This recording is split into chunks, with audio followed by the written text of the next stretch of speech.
My dear God, I cannot wake up one day, without some group of Karens somewhere trying to fucking tell other people how to live their life. I can't. You know what? And that's fine because that's just how it works. That's how it fucking works. Um, so we're gonna be going over just chit chatting. I'm waking up. I figured still got time before I have students today.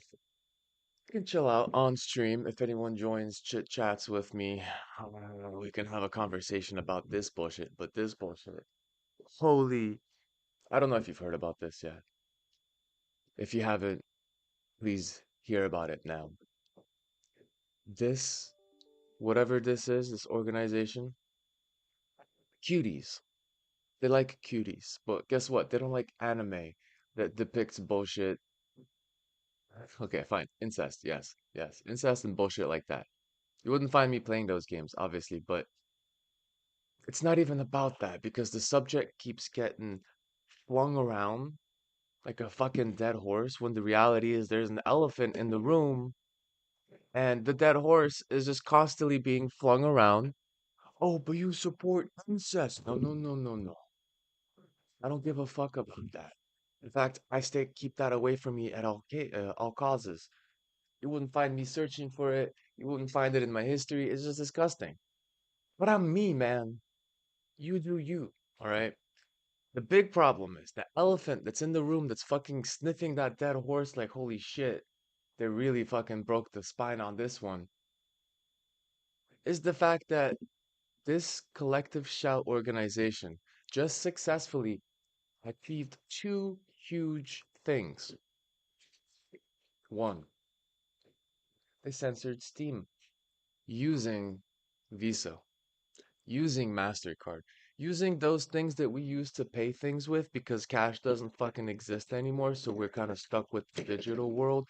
And yeah, it wouldn't get anything crazy about that. We wouldn't get fucking controlled by the credit system. Are you worried about a government controlled crypto coin? Because you don't have to go that far to see it. So Visa gets lobbied or some shit, gets I don't even they didn't even put up a fight. They just kind of submitted so quick that fucking uh Concord came back to life and tried again to exist, then rolled in its grave and then died again. So Visa and MasterCard didn't even give two shits trying to retaliate from this. They just said, okay, you guys complain about games that are being sold on Steam. We go tell them and we go say, uh-oh, no, no, no, you don't like this. There's a bunch of fucking Karens fucking screaming at us because they're fucking screaming at uh the fucking card industries. And we don't like that. We don't like that. So we're just gonna go ahead and stop using. Dude, they even turned off PayPal for like a brief moment to like mafia tactics, yo. They turned off PayPal and people started reporting they couldn't buy games on Steam. And I'm not talking incest games. I'm talking actual regular games. So Visa took their ability to fucking take down any payment that ever existed to Steam, and they're like, you listen to these Karens over here, we're gonna shut the whole fucking thing down. And this is coming from these fucking people that say Q-Thix, an ethically problematic, but powerful protest against the sexual. Like, I get the kind of like grains of like morality that may have existed in cuties because there's a huge factor of like fucking Jeffrey Epstein fucking released the files and fucking Donald Trump going and grabbing people by some party part in the back scenes of like the changing room.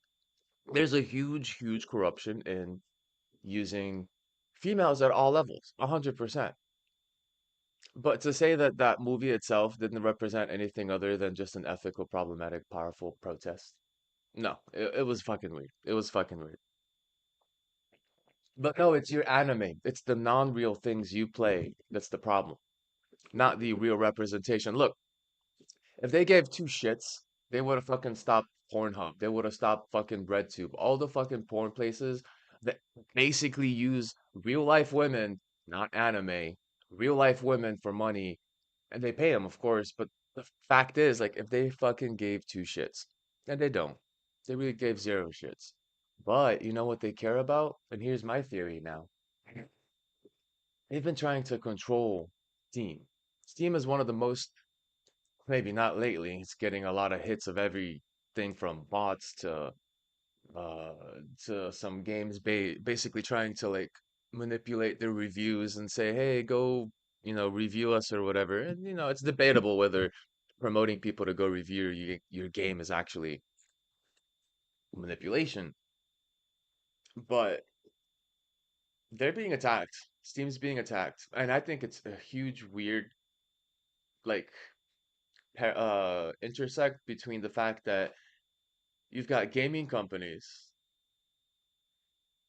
Oh, Ligna, you got the PC built, nice. Yeah, yeah. So Steam and now fucking Itch. Itch was just yesterday. Was it just yesterday? Yo, it's getting crazy. So Itch was stupid too, because it wasn't even about the fucking incest porn game. It was literally just NSFW, like that little fucking Discord channel you have that you prevent little kids from going in because there's dark humor and then there's fucking porn humor. And we're adults and we get to choose what the fuck we do and say and play. But no, no, no, no. It's Karen. It's Karen's gonna come up, be like, hey, we don't like this. It's an anime. It's not real, but hey, go watch Cuties instead, man. Go watch Cuties instead. It's got a fucking ethically problematic but powerful protest. Now, if you're gonna really have a protest, go fucking take down Pornhub. Again, take down the porn sites completely. You know why they won't? Because that's where they get their fucking money. Collective Shout can't do shit against complaining against Visa to say, oh, Visa, stop payment processing for Pornhub. You know why? It's Visa's making bank from there. It's all about fucking money. This fucking world is a fucking piece of shit. So, Itch is going down, or Itch is censoring things, but on the basis of NSFW. Steam, well, although the thing is, like, this is how it works, they even fucking Asmund said the same thing. You give them an inch to take a fucking mile. Fucking best believe, dude. It's never just one little thing. It's never just one little thing. They continue to fucking take and take and take. So I'm waking up. I'm chilling. How you guys doing, man? I know we're gonna start it off a little rough with this fucking shit, but how you guys doing? So you got your PC built? That's sick, bro. What kind? What kind? Show us or tell us the specs. Lignut, show us the specs. Tell us the specs. Uh, I actually, for the record, this is actually a good thing to know. Hold on, hold on, hold on. Uh, I have an annoyance with my last modification of my PC. Hold up. Squeal. Squeal. Um, while I do this, I want to adjust my boot order. So in Windows, the boot order is a particular case that we did. Here's that Bazite that I worked on the other day, right on my main laptop PC. So I wanted to fuck around and change the boot order because now it's like defaulted. Grub is going to my Bazite, which technically is not my main system, right? It's my secondary, so I don't want it to really be directly first in the bootable space. So I remember doing this a long time ago, and you're gonna watch me fuck it up this time. Like a big vacation, like a going to the beach vacation. What kind of vacation you going for here? 'Cause it's hot as fuck. You better be doing something that's in the cool or drinking something very chill with ice in it, yo. Um, Hold up, Grub 2. All right, so we need to go into one of two things. I need to go directly to my root. Oh my God, my fucking root directory is already full. Well, no, it's gonna be full. It's never gonna change. Never mind.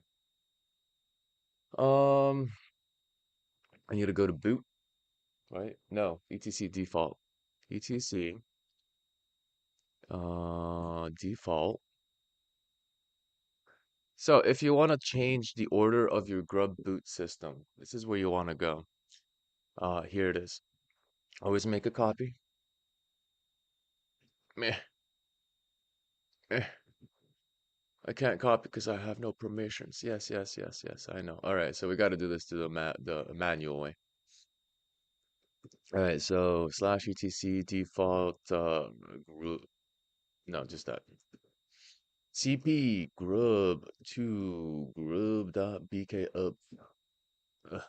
Always remember though, BK ups. This is just a custom thing. You don't even have to have like a dot extension BK up.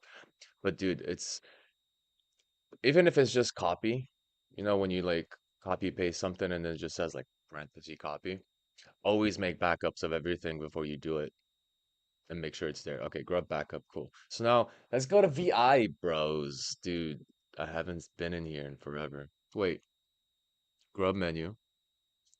What? Uh, okay. I thought that would be it. I should probably took a look at it first. I guess that's not the place. Uh-oh. Huh? Pseudo vim, grub default. Oh, find the line that contains grub default. If you forgot the order of the items, then you go to boot. Okay, okay. So this is like, okay, I can basically go, God, how was it? Insert. All right. Insert, and then we go I for insert, and we go over here and say grub default. And it's 0, but I think I have to set it equal to 3. I'm not sure, but I'm gonna check. The other place to go is slash boot slash, the fuck, where is it? Boot grub? No. Grub 2. Grub 2. 4 weeks staying home mostly. Going to my grandpa's. Hey, grandpa's. Dude, keep up with the old farts. My old farts in a nearby village. I go visit her uh every like 2 weeks. I go for a week. At one point, dude, it was hell. I get uh my grandpa's gone, unfortunately. My mother's gone. Even more unfortunate. The problem here was shit, dude. Like the events that unfolded was insane. Um, I had to help my mother because she had cancer and multiple sclerosis. And during the time of me staying and helping my mom out as a caregiver, my grandpa also develops cancer on the other side of the world. And I'm like helping my mother out. She's gone. Things happen. I have documents and shit to go through and all this fucking legal bullshit process. And then my grandpa phones me on Skype and I see him and he's like weak on the bed. I'm like, oh fuck, not you too. I gotta come and see you, but I gotta finish all these fucking stupid documents. Reality, really fucking great to be alive, guys. But I couldn't finish everything in time, and then I was not able to go see my grandpa for the last time. I saw him at least on Skype, but holy shit. So now I'm with my grandma. Once in a while, I go visit her for like a week, once a week every month, basically. But like a whole week. So 1 week out of 4 weeks a month, I'm basically over there at the farm helping out. We got chickens and all that jazz. But man, life really comes at you hard. Fucking punches you in the nuts and says, ha ha. Not really, it's not a ha ha. It's more like, here's a reminder. Ishan, welcome in, welcome in. Chilling, talking about bullshit. Hold on. Actually doing a real quick grub real re-identification, resortment. So I want to move my grub around. Oh, grub and boot grub CFG. Is that it? CD grub 2. And oh, oh, boot, boot. There's a boot. Why is there a boot? Why are there so many boots? Hold up. Is this like one of those recursive directories? Hold on. That's fucking trippy. Hold on. So, okay, boot. What is grub2 is technically? Is there something different? Sometimes these things do get a little bit tricky because now this is a Fedora based boot up state. Is that gonna give me my boot option size? Okay, so this is probably allocating the parts of my partition, but it's not giving me any particular sets of details here. Hmm, loader. Uh, uh, Entries? Uh-uh. Nope. Okay. Maybe Bazite fucked it up. Oh, today we're talking about Collective Shout being the worst fucking Karen organization that exists. Kind of started off with that. I'm just kind of starting up my coffee, so you're gonna have to wait for my brain lag to pass. Mm. And I realized my Bazite is constantly booting to Bazite first, even though it's kind of my secondary partition on this computer. So I wanted to go into the boot option, not options, the configuration. And I wanted to just kind of like basically move entries around so when it boots up, it doesn't automatically pick Bazite to boot into right away. Because if you don't change or put the arrow up and down, it's going to be like, oh, you're too much or too slow, 3 seconds. Now you're in Bazite. Then you got to restart. Black coffee, sometimes. I like my honey coffee though. Honey is the choice for me as far as sweetener. Uh Always put milk first because honey's got the types of nutrients, whether oh dude. So I've made bread, I've made sour bread, I've made kefir, and I try to recreate or keep making kefir, which is like a mm, God, it's like a fermented uh drink, right? Kind of like what you have the shit they have in the US now all over the place. Anyway, it's a fermented drink. And I used regular sugar because that's what you're supposed to do. Hold on. God. But then I put, because it's fermented and it requires bacteria to essentially piss in your drink and create the fermentation, put honey. So honey is the fucking best. Honey is so good at what it does. It killed off all the fermentation in that, and it just fucked everything up. I didn't realize it was gonna break it up apart, but then I thought about it. I'm like, wait a second. Fermentation requires bacteria. Bacteria requires continuous life. Sugar is the energy for that bacteria. I put honey instead. Unlike one of the last routes, it was kind of experimental to see what it would do. Mm, here, was it kefir? Let me see. Let me see. No, that's the milk. It's actually water though. That's the milk. There was like this water version of this fermented water, not a water juice. Water. Was it? There is a version. Yeah, yeah, yeah. Yeah, yeah, yeah, yeah. Exactly this. Yeah, this is it. This is it. So basically making a healthy fermented drink, right? And what you would do is you load it up with sugar. Cat near the cops. Don't let the cat near the cops. I'm not sure how my cat. Oh, you're calling him a specific type of race. Um, so I was making this drink. All you do is put water, sugar as a base food for the bacteria, and you'd get water kefir basically from like Amazon or whatever you shop from. And it's really nice. It's really, really, yeah, the grains. You're looking for the grains. And you're essentially making it in whatever, what you call it, flavor you want. Because yeah, right here, it looks like this, like little crystal balls, basically. So these are the bacteria that you would put. You don't need that much though. You put one of these little bastards in there in a bottle like this and put enough sugar. Yes, jokes indeed. He is pretty dark though. I can only put him near cops when it's nighttime. Zing. Um, but you will basically um what's the word? Taste it. You give it a taste, give it a type of whatever based on what you put with it. So you would put lemon as kind of a base, but then you can put apples, you can put banana. I don't know if banana works. I don't think banana's sweet enough. You can put blueberries. You can put basically maybe not blueberries. I don't know. I'm not the most like experienced with all the possibilities, but I used a bunch of different things. Apples was one, pears, peaches, and you change the fucking flavor. You change the flavor based on what you ferment it with. So the interesting thing is, this is like actual bacteria, like little teeny tiny colonies of bacteria. And I put honey in there instead of regular white sugar. And it was like a nuke to these fuckers. I was like, holy shit, the honey destroyed the whole civilization.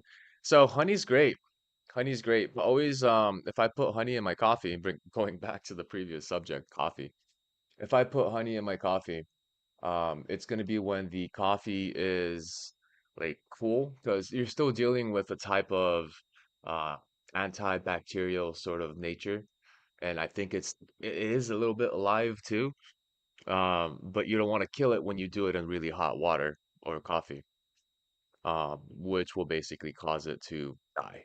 So your nutritional value in your stomach and your gut from the honey dies if that temperature is too high.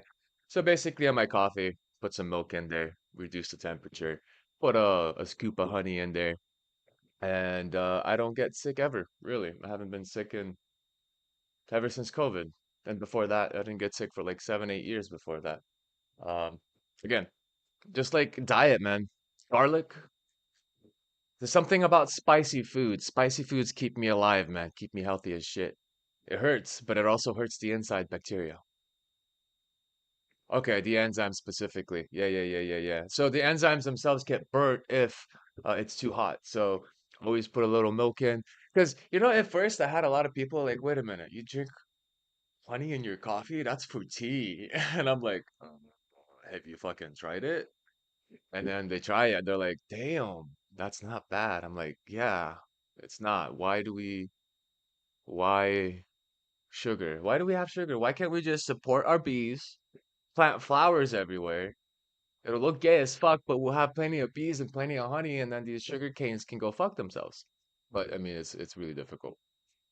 Yes, digestion of fats, and I think it's like for the fortification of your intestines, something like that, because the spiciness kind of gives it a bit of a elasticity check, something like that.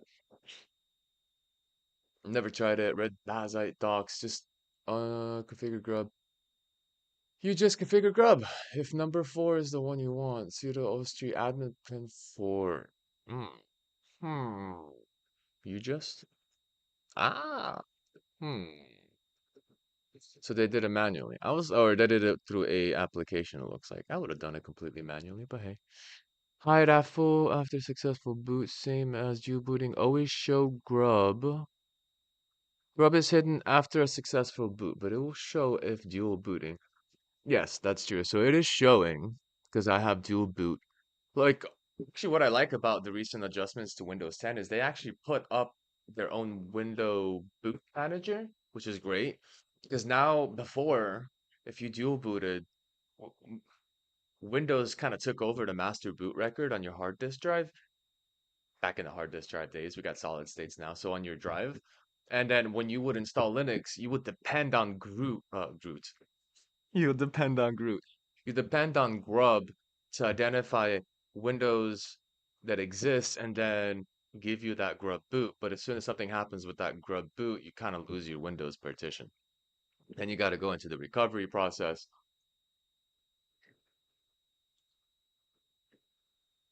Ghee.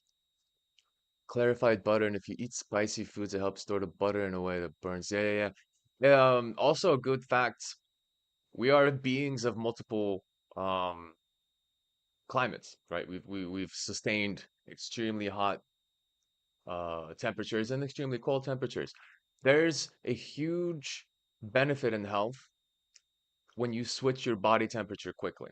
Now, I'm not talking, I guess I'm kind of talking like jumping in a cold pool and chilling out. But there's like under cold conditions, the body converts specific types of fats, the white kind of fat. The white fat is normally the hardest to burn or the last to burn fat. When it gets cold, that white fat turns to a grayer fat, which is a kind of more fuel, um, fuel ready ignition. Like it's easier to burn if you think like a car, or think like not even a car, just a fireplace. It goes from being like a giant log. which is like white fat, really hard to start burning, to more like the bark of that log or the tinder, the things that start to fire up completely. So it's always nice. Oh, I see we got four people in chat and YouTube. You guys give me like if you like this kind of convo of random stuff, computers, health facts, and we're gonna go to the fucking collective shout too. I just want to kind of wake up so I can get my rat brain cells firing. Uh, so like and subscribe if you have not already. Enzymes I think in the honey. Yes, enzymes in the honey. Ghee. I've heard of ghee before. Not quite seen done it. Uh, but there's so many ways, like, you just think about it because in Bulgaria, we're very known for our yogurt. And you just really think about it, we're technically like farming bacteria and enzymes and then just eating the fuck out of them. Sometimes even just the piss. Like, we like all these drinks that are like really fizzy. And it's like, yeah, yeah, yeah, it's great. Did you know though, it's the waste of these bacteria, aka a nicer way to say shit and piss of this bacteria. It's yummy, ain't it? But it's fucking weird. It's like this the reality we live in. Eat we eat dead carcasses. We make them into burgers. We fucking destroy plants. Don't even talk about that. Yeah, do they have feelings? Maybe, maybe not. But we destroy the crap out of plants too. Okay, so always show grub. This is kind of like simple though. It's not quite the setup I was looking for. So let me see. As I adjust grub to boot settings. Yeah, someone else having this issue on Reddit. Nothing seems to work. Fiddling with Baz, I have a gaming laptop, blah blah blah. I think seen tutorials, similar boot screen changes. They had to fucking reinvent the fucking wheel, huh? They had to reinvent the boot menu wheel. It used to be just a simple text file. Grub switch to oh, they have yeah, they have their own stupid fucking configuration. Removing duplicate grub entries. Using a grub theme. I want to customize my grub. Yes, I can do a whole bunch on this thing, I think. But normally it's just a text file that I just basically swap the entries, like copy and paste. Drink beer then. I'm not a fan, to be honest. I do drink it with friends and stuff, but like I have friends that are that's true bacteria piss, by the way. That's true bacteria piss. But I'm not a fan. Like if I do want to drink, I'm probably gonna make myself like a harder drink and enjoy that for like the long time. Like drink it slow, get it in, enjoy it for a long time. But beer to me just seems like a fucking reverse workout. And it doesn't taste the best. Some beers are good, some beers are bad. Like in the US, the beers are absolute dog piss. In Bulgaria, they're actually much nicer. I do like the beer here, but even then, like you won't catch me drinking at home by myself. I only drink socially, really. There's no real kind of like incentive for me to drink. The taste sucks. The effects afterwards make me and the other night I was actually chilling with my friend and I drank like I don't know, like one of those big cans of beer, and then I drank another small bottle of beer after. It was too much, too much. I drink once a month maybe, when I get out of the cave and go see my friends. Like 1 week at grandma's, and then when I'm here, 1 week to 1 day to go hang out with some friends of mine, drink a little bit, enjoy a couple of conversations, and the rest of the 2 weeks and a half basically in the cave teaching and figuring out these stupid grub stuff. So removing duplicate, finding grub theme, edit the file using grub theme. I don't want grub theme, theme. Then run. The output should look like this. Grub configuration file. Adding boot menu entry for UFI. Mm. That's more like theming. Don't give me the theming concept. Give me the actual fucking grub. All right, Brock, tell me stuff. Do the research for me. I want to adjust the boot order on my Bazai Linux to uh, shuffle the entries. So the first entry.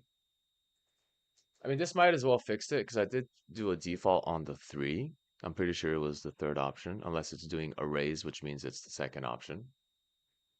So it might have already worked. While that's happening, let me see. I did make that change, right? Yeah, three. Grub timeout. 3 seconds. You know what? That's probably another case scenario. Oh, oopsie. What? Oh, I pressed the number pad. Let's do a five. Oh, I didn't save it though. All right, how do I get out of this? Escape. And then colon SX. No. X. No. Read only. Uh, X exclamation mark. Enter type. Can't open file for writing. Great. Wait a minute. What? Did I not do a sudo? I didn't do sudo. Fuck my life. Okay, fine. QA then. All right, so I need to do sudo vim grub. I thought I did a sudo. So here, let's do a timeout of insert del 5, and then grub, what default was it? Default equals to 3, which I think, it's really difficult to tell if it's using arrays, or it's using just regular index 123. So I'm gonna try this. I'm gonna reboot and then check it out. So yes, WQ, good. Thank you for that. And then good. And then I can cat to check. Good. All right. Well, let's fucking try it out then.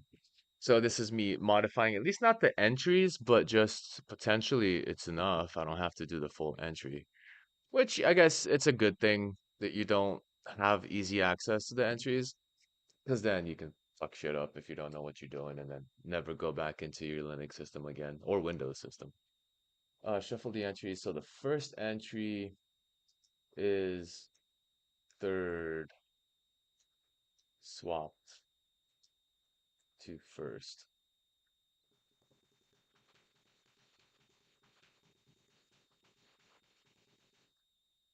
Steps to shuffle boot order. Grub menu. Oh, I forgot it does that. Why are you doing that? Just fucking do it.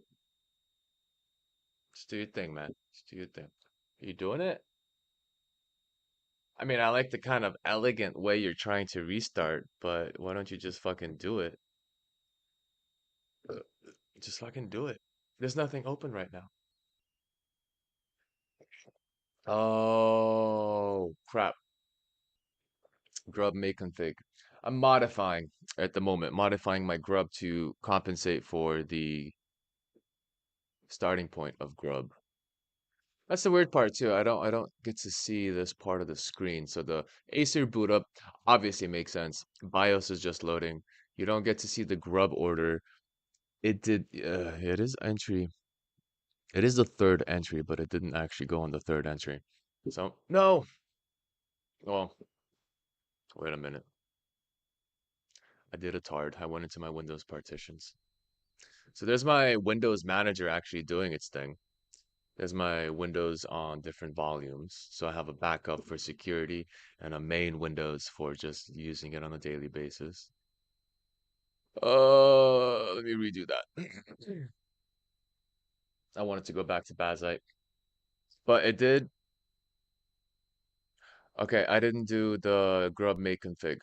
That's the thing I didn't do. I have to reconfigure the files, which makes sense. And there's probably a binary in there that actually manages the details.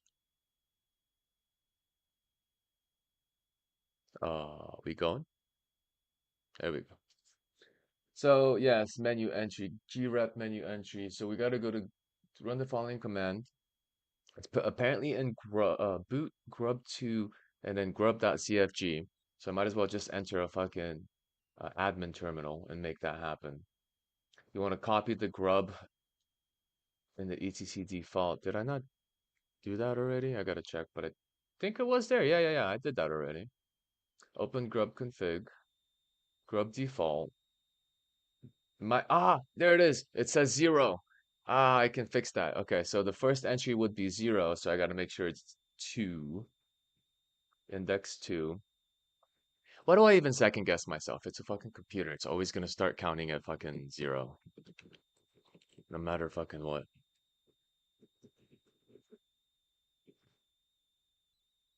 There's no reason to second guess that. So I don't put 3. And then sudo update grub. I'm seeing sudo update grub. You're saying grub make config. So I'll try it out. Sudo su. We are now mega admin superman human bash to 5.2. Okay. So we want to go to slash boot slash grub2. This is where I couldn't go last time. Grub config. Let's do a cp of grub config. cfg to grub.cfg to backup. Cool. And then what's in grub cfg anyway? Is that what I'm looking for? Oops. Wake up, brain cells. Fire. Hmm. UFI firmware. Config directory custom. Nah, it's not really. I remember what it looked like. It looked like an actual partition location. So it's not really where I want to be, but hey, you know what? If I can just uh,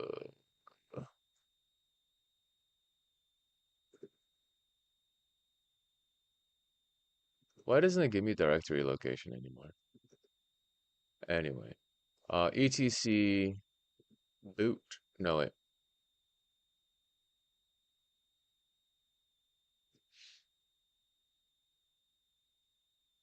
Fedora. Hold on. Make configure, right? I do see it here. Grub2 sudo grub. Oh, I have sudo already. Grub2 dot or dash make config and then point to the boot grub2 grub cfg. So there's probably, uh-huh. Okay. Well, that was the case to finalize it. Oh, so there's two cases for it. Fedora-based systems use this method, grub2, or you said grub, but think about grub2 because that's the latest really one that's being used. But if you do other systems, generally there's a sudo update grub. Do I still have that? Does that still exist? No, that does not exist. And then if Bazite uses EFI, you might need to update EFI configuration. I suppose so. Wait, hold up. I didn't do. Wait a minute. I bought. Oh, am I fucking shit up? Hold on, let's do this right. Make config boot grub cfg.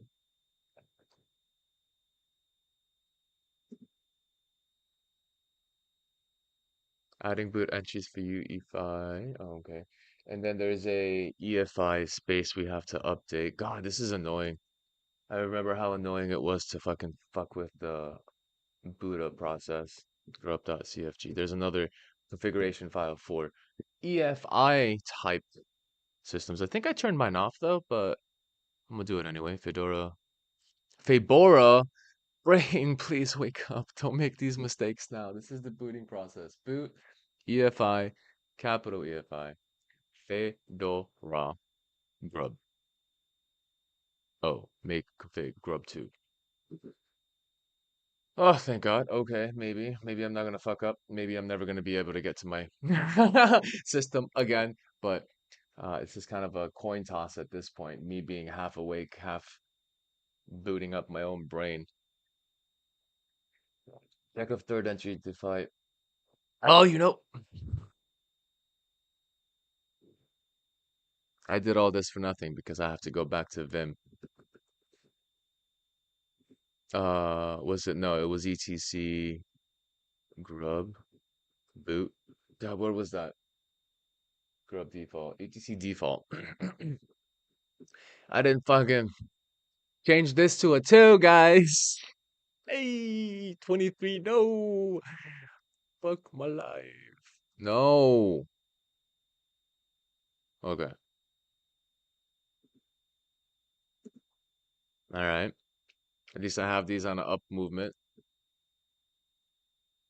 All right. The EFI partition now. All right. Okay, okay, okay. At least it's there in the history. Woo-wee. That was a thing. That was a thing. All right, so grub 2 make config boot EFI done. EFI list the current. Oh, let's check. All right, EFI manager boot MGR. That's what I normally do see. Okay, so boot Windows boot manager boot order 0001 000. So it should be, yeah, default. That's the one. I think the asterisk. No, there's an asterisk here too. So Windows Boot Manager has its own set of configurations for the two systems I have set up. Fedora has its specific one. USB CD-ROM network, that's the last case scenarios. True, but is it because it's in the zero boot? So it's the first one? Maybe? I thought it would just kind of highlight the third option as a default rather than rearrange them. Maybe it's doing something different. I didn't check what it was beforehand, but at least I see where they are. At least I see my Windows boot manager and I see my Fedora boot, and I can be confident in doing a restart now because hold on, I don't know if I'm confident yet. I think I'm confident. Oh, to swap the first entry to the third position, reorder the entries, for example, if the current order is I can do that with the EFI boot manager just by that itself. I think. But it shows that Windows boot manager is first. So I guess I'll try that if it didn't work this time around. There we go. And just fucking restart. Don't give me 30-second countdown. I don't need it. I don't need no drum roll for me to restart my computer. Come on, just fucking just do it. Just do it. Just do it. I'm not a fan of Bazite. Oh yeah, true. Still, I'm not a fan of Bazite. If I was to say my favorite Linux is Linux Mint, Linux Mint. It's not Ubuntu. Ubuntu used to be my favorite until they fucking did GNOME Shell, and then they made the computer like fucking lag and shit. Regular GNOME 2 has always been my favorite because it's super lightweight, fully customizable. Yes, there's the Windows boot manager being selected as the default. Yes, all right, so now we got it. That was it. That was me changing the order of my boot. It didn't change the order, it just kind of selected the third option by default. So now I don't have to fucking always, fuck, don't start in Bazite, that sort of thing. There we go. So we're back on the Windows kick. Good. All right, there we go. All right, so that's all I wanted to do for that, just to reconfigure this. Now, let's fucking watch Asmund, because he's on fire. He's cooking with this one, and fucking Karen's, man. So back to the kind of starting point where I became when I started this video. Can delete old entries. There, that's nice. Only if you like EFI stub boot, you can use EFI boot manager. That's fair. I mean, if you like or not like something, can you still use it even if you hate it? You know what I mean, Jellybean? Yeah, you can still use it. All right, so we modified that. So it's getting worse. It's only been like what? How long since Steam got fucking attacked by these Karens? Like 4 days, and then they got through, and they got through on the basis of saying Visa stop taking payments from Steam if they don't change their terms and conditions. Now, see, the problem is, it's like, let's take a look at those conditions, right? Steam terms and conditions. Oh, rules. What was it? Rules? Um, it's not that they're like, hey, don't upload incest, guys. Rule 15. That's not what the rule is happening. Yes, there it is. It's a security hole. It's literally like this is the 15th rule. The other ones are like, like literally if you could find an exploit in a terms and conditions, there it is, right? It's like you're importing another package from another developer, a API, a framework, whatever, and he hasn't patched his own issue, or that guy has a malicious intention with that framework to do some shit to your application later. So all the other rules are like, don't fuck around. Be a decent human being. etc., etc. But here, content that may violate the rules and standards set forth by Steam's payment processors. There's your import. You're doing an import Visa rule set, an import MasterCard rule set. And now you're depending on them to maintain those rules. So for whatever reason, they can adjust it, and this would still patch itself over to what they say. So it's not like they're saying, hey, stop fucking around. Don't put any harmful, annoying kind of shit like fucking incest, fucking furries, or whatever. I don't care. Like honestly, it doesn't even matter. Like if we got so many fucking weird people on the fucking internet. Let them do whatever they want. It's not a big deal. It's a game. Don't they always tell us why you? It's just a game. Go do something else like real stuff. It's just a game. But now when the game has anime weird incest stories, all of a sudden they're like taking it serious. And yeah, whatever. So this would be, in my perspective, not that I'm a legal advisor in any form or advisor of anything other than mathematics and programming. The way this is framed verbally, content that may violate the rules standards set forth by Steam's payment processors. And not only that, unrelated card networks and banks or internet network providers. So now we have like import asterisk. You're importing an asterisk of every single type of possible thing that can be adjusted. So now you gotta go to Rule 15 here in Steam and then go, oh, okay, what's their fucking payment processor? Oh, Visa? Let's fucking look at Visa's rules. Oh, over here, the rules on Visa. Okay, what else? MasterCard. Okay, they have their rules. So now you're importing all of their rules directly into this one Rule 15. Why did they do this? Well, because Visa was gonna pull their card and fuck with democracy. So this specific Steam rule set, I want to focus on this new rule just a little bit longer because I want to hit it home. This rule is a injection of code. It's a legal injection of someone else's rules into your own um fucking system. Your own Steam application, your own Steam rule set has now been hijacked by payment processors, card networks, banks. Oh, we love it when banks start fucking telling us what to do, right? We love that shit. And then internet network providers on top of everything else. Fucking crazy, huh? Fucking wild. Fucking wild that they're really like the only thing that should matter is whether that game is following the law. If that game is not hurting people real life, if that game is not motivating, but that's still motivation is kind of difficult to consider. Like the thing about these guys, these collective child bastards would be a loose way to say it because they're female, they're not male. But they probably didn't have a father, so they're bastardettes. And they have daddy issues for sure because they assumed they had talked about Grand Theft Auto in Australia being banned from brick and mortar stores. Why? Because they described Grand Theft Auto 5 as a misogynist play playground. Because they described the act of finding some random citizen, a female, somewhere in the city of whatever, smashing her down, probably finding a prostitute, doing the thing that real life happens to be. Some people go for that shit. Finding a prostitute, doing the thing with her, not paying her, smashing her to the ground, and then that. And then that's misogynistic because what, you can't do that to the male version of that concept too? Like you can't go find a male and do that same exact thing. So now it's like, all right, they're focusing on the fact that you can do this to a female, but they leave out the fact that you can do it to a male, but they're really on an intention-based system. They want to show how, oh, it's misogynistic.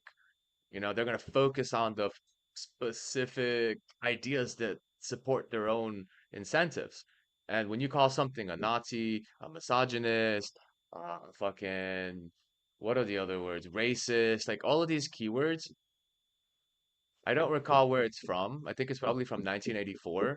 But when people start fucking around with words and they start losing their meaning because people aren't using them correctly, that's when you know something's wrong. Someone's trying to manipulate language. Like like 90% of the people that get called Nazis don't actually go out to do a massacre of the Jewish people. That's just a fact. Like 90% of people that get called Nazis are probably just a bunch of conservatives that never cared anything about Jewish things. They can do whatever they want, but they have a gun at home or whatever, and maybe they'll talk a specific way that triggers certain other political parties. But there'll never be the case where like, oh yeah, true man, I love I cooked a couple. I'm not gonna say it out loud. I cooked a couple of J's the other day. Yeah, yeah, I'm a Nazi. No, no one's a fucking Nazi since the time of the Holocaust, and it really undercuts the fact that there were millions of people that fucking died. And now you're gonna start calling people Nazis for no fucking reason. I probably said Nazi so many times I'm gonna get flagged. Nazis. They fucking suck. For sure. Um anyway, like and subscribe if you haven't already. We'll continue on this.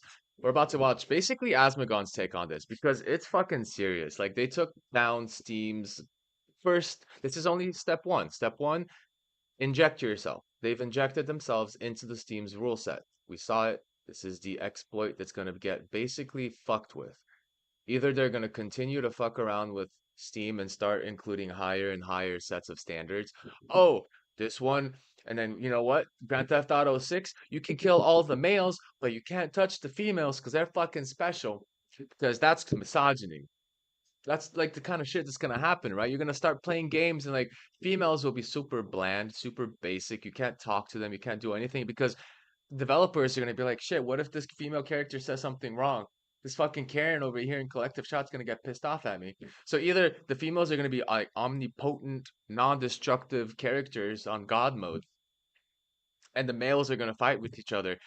Dude, that reminds me of this fucking dude. What was that movie? What was that movie? Movie with giant head and female society, uh, ruling over male primates fighting with each other. God, what the fuck? This is how I find things out. I forget what it's called. And then it's like giant head, giant head, giant head. No, no, no, not giant head female. No, monkeys. No, no, no. The giant stone head. This was a fucking meme in Rick and Morty. Fuck, what's that name? Quest for Time. No, giant. Based on the provided Stonehead female side in the fire. Da, da, da. Quest for Fire. Prehistoric fantasy feature 80,000 years ago. A story evolves around human competing for control of fire. No. No. Not Quest for Fire, man. What's that damn movie with the floating stone head that is referenced in Rick and Morty episode? Yeah. We were just earlier. We're going all over the place. Now we're going to the freedom aspects of things. I just adjusted my boot record on one of my Linux systems. We are on Linux technically, so you know, we're not really far off from the actual subject. But we did some adjustments to my boot order. Zardos, this fucking thing. Raising Gazarpazor, that fucking shit. So I don't know if you've seen this. I saw this at some point in my life. It's disturbing ass shit. This is the society we're creating right now. Females that essentially are like males being depicted as brutalist pieces of shit that fight all the time, which honestly that can't be too far off from this truth. But in the end, you know, that's kind of the mentality you need for hunting and gathering. And then I don't know if you've seen this, man. This fucking movie is ridiculous. And then the female society is completely isolated, completely on the side. You don't even see them over here. Where the hell's the females? They use the males to basically fight off to the side. Yeah, there they are. They have like their own little society. Their males are just fighting with their fucking prehistoric caveman instincts. Great. And the females are just chilling, watching them from the side, uh, doing this kind of stuff. Wait, I don't know why he's always with a fucking gun. This guy's always with a fucking gun. Anyway, hilarious movie if you watch it. Zardos. It's a meme in Rick and Morty, so it's got to be pretty damn good. So anyway, this is a society that's being really like placed into my brain. Females are special characters in a game that cannot be touched, otherwise it's misogyny. Because in Grand Theft 5, they decided to basically collectively shout that they can commit specific types of actions against the female characters in Grand Theft Auto 5, but omit the fact that they can do the same exact fucking thing to the male.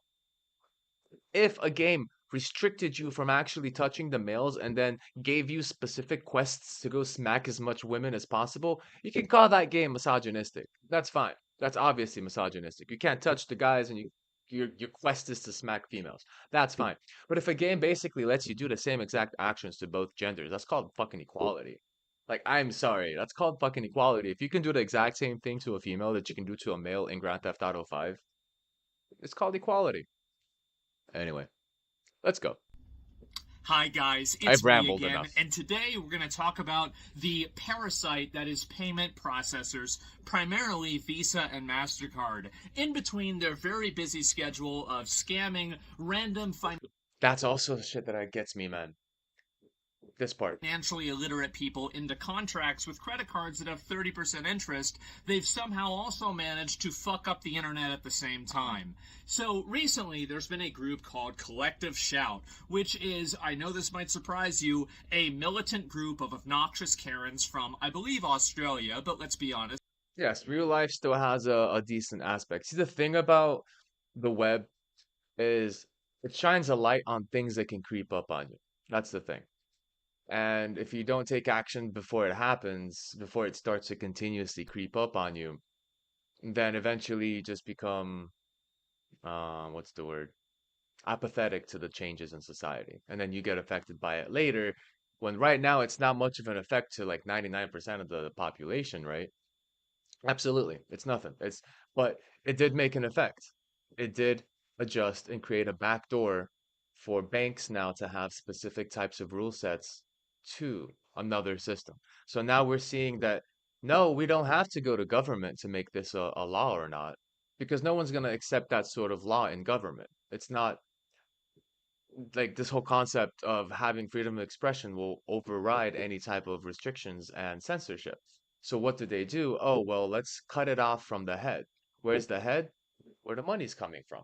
So now they have injected their own little piece of information that imports rules from other third-party locations, and those third-party locations can now modify the rules which inject into Steam. And if anything happens that's wrong, pull the plug, no more. The only solution for this obviously is using cash, but come on, can you use cash with Steam? So crypto is another solution. But here's kind of the bright side of things that I didn't talk about, because one thing for now is I just really want to get people involved in the fact that this is actually happening. These are censorships that are creeping up on people. Sure, it's specific sets of weird anime incest porn and probably whatever other furry shit. But that's the stepping stone forward. Even in fucking V for Vendetta, it always starts that way. It starts with a specific small set of groups of people, then they get access to a bigger set, and then their opinions keep injecting themselves into the wider set of society. So it starts with a whisper and it ends with a fucking bang, right? So this is the whisper that's being projected around the internet is that they've physically adjusted this. And it's not talking about that specific set of content that has been projected as bad.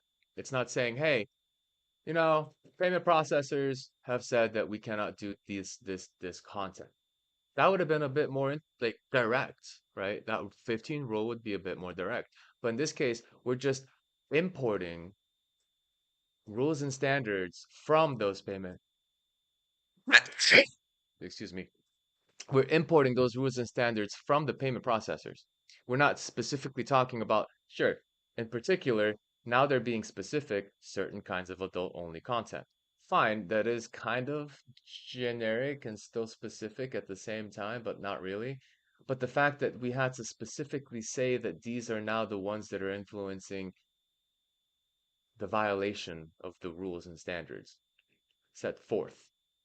This is the problem. It's not about the fact that, it doesn't affect 99% of people. That's how shit starts.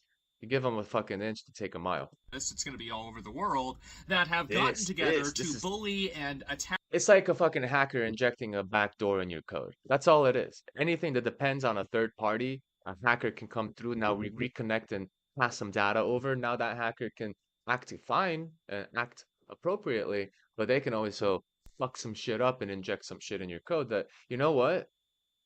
That actually has happened. that has happened with the mobile market. Uh, Mobile advertisement backdoor. There was this company that takes mobile. There it is. No, that's China. China's kind of fucked anyway.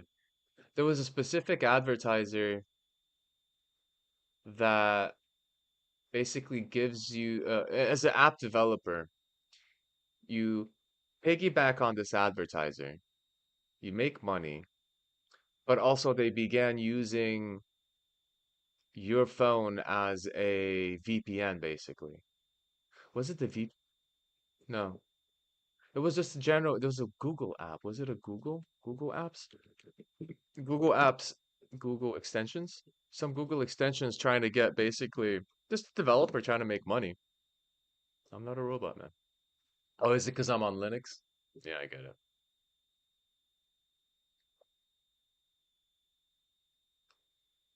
Uh-huh. Recent reports highlight significant security malicious Google Chrome extensions that include backdoors. So yes, um, red direction, which have infected color pick eyedropper. Yeah, this was the ones I remember. So basically, you've got an app in your Chrome, right? You're a Chrome developer. You decide to make your own app, and you're like, cool, it's free, it's for everyone, awesome. But then you're like, can I do something with this app that it's existed and I have millions of people using that I can make some extra change on the side? Sure. So you contact this advertiser. I don't know where it was and what it was, but you can go more search blocks. Other notable incidents includes extension, which were found contained backdoor, could steal Roblox credentials.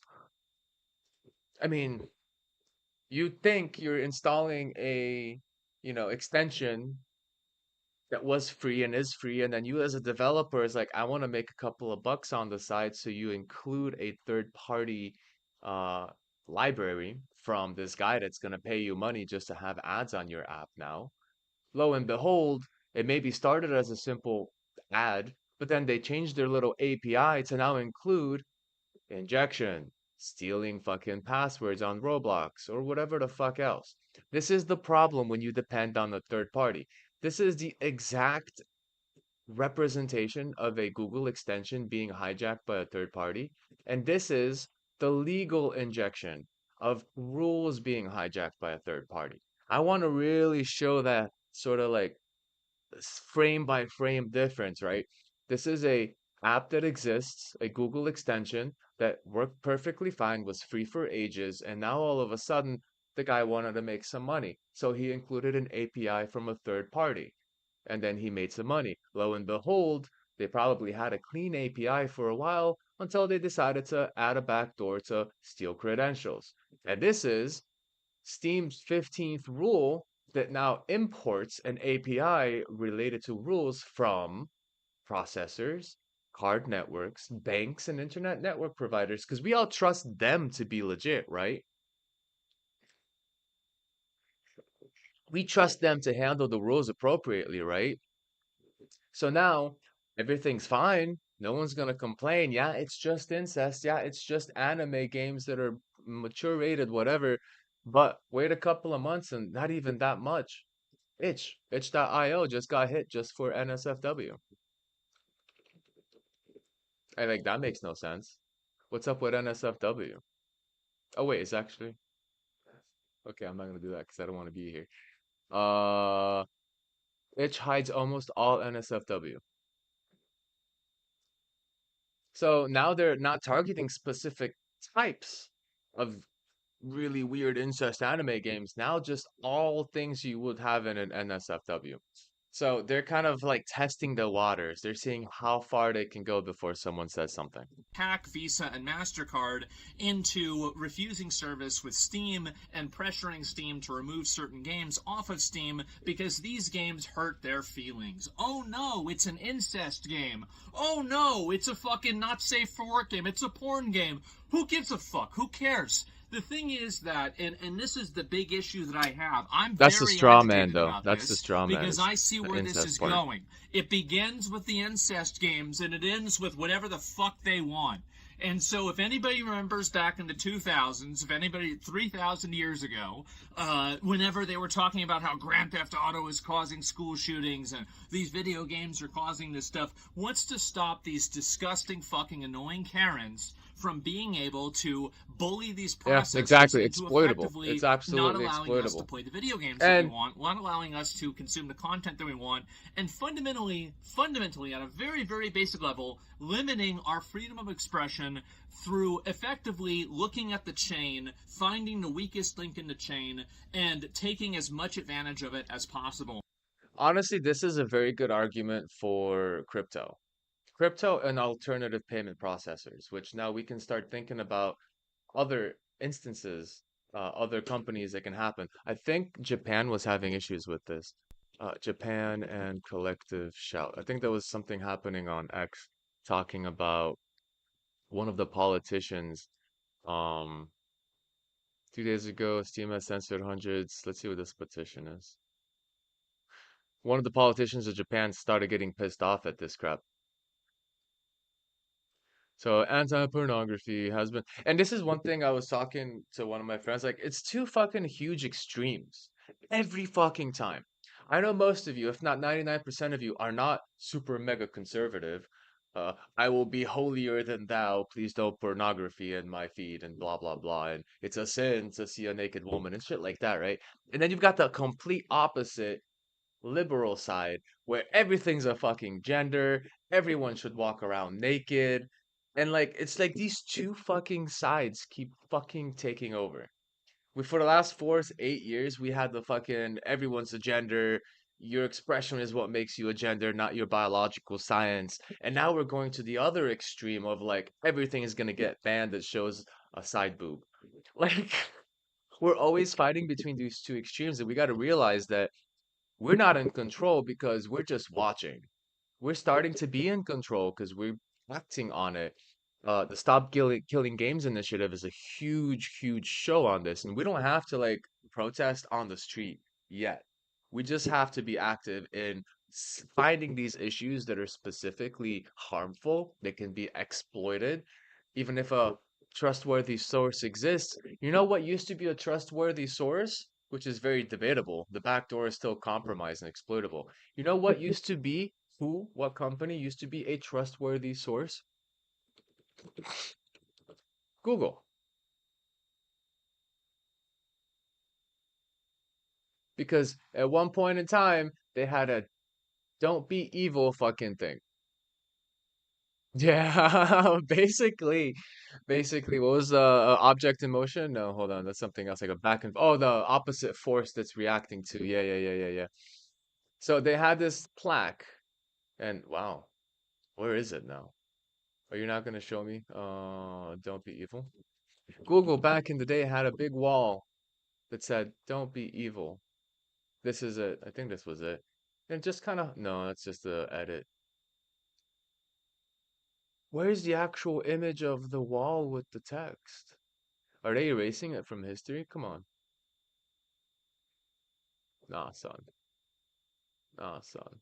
So basically, there was this wall somewhere in Google headquarters where it just said, "Don't be evil." Around 2012, 2000 and something, they took that wall down. And guess what happened after? Yes. Yes. They became evil. Seriously, where the fuck is this wall though?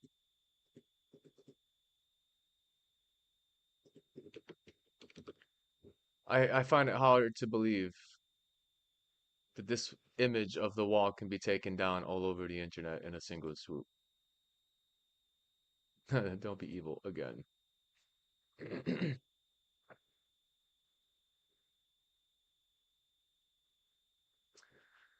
Anyway, basically, once a trustworthy source does not mean always a trustworthy source. An example of that was Google. It had a bunch of nerds that loved information, wanted to benefit the world, like Nikolai Tesla, wanted to help the world fucking get to places. But you know what? You couldn't replace Nikolai Tesla because everything he did with it was in his brain. But you can replace a couple of nerds because everything they do is in a computer. So the nerds got replaced, and then now Google is fucking evil and all over the place. Not only that, I can't fucking search anything anymore because it's baffled by ads. And I want to say another thing. Collective Fucking Shout and ads. every other Karen Incorporated group, every other bullshit advocacy group that's trying to bully these payment processors, they are the symptom and they are not the disease. Because if you get rid of them, there's just going to be another one that replaces them that does the exact same fucking thing. The disease is the payment processors and the fact that they can act effectively as a cartel. They have total autonomy to deny service to anybody for any reason if they think that it will affect their brand. Well, why don't we go ahead and think about this in any other utility or any other service? Imagine if you can't get electricity because, oh, well, you use that electricity to go on websites that people disagree with or they don't like.